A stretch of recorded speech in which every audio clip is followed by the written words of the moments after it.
Dokumentet të deklasifikuara të Departamentit të Drejtësisë së SHBA-s përfshin një email të vitit 2018 nga Robert Trivers, drejtuar Jeffrey Epstein, në të cilin ai flet për modifikime hormonale dhe seksuale të persona trans dhe propozon ndërhyrje edhe të fëmijët, madje që në moshën 3 vjeçare.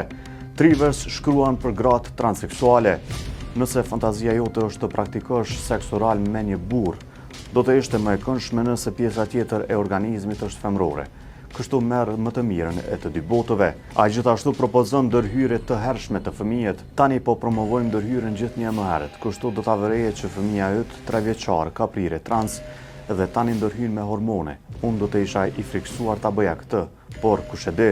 Ky email u dërgua vetëm 7 muaj para se Epstein të arrestohej për trafikim seksual të miturve. Robert Bob Trivers është biolog revolucionar amerikan, i njohur për teoritë e tij mbi sjelljen njerëzore dhe revolucionin, përfshir altruizmin reciprok dhe marrëdhëniet prind-fëmijë. Ai ka ligjëruar në universitetet e njohura si Harvard dhe Rutgers dhe ka pasur ndikim të madh në biologjinë evolucionare. Emri i tij është shoqëruar me polemika të shumta.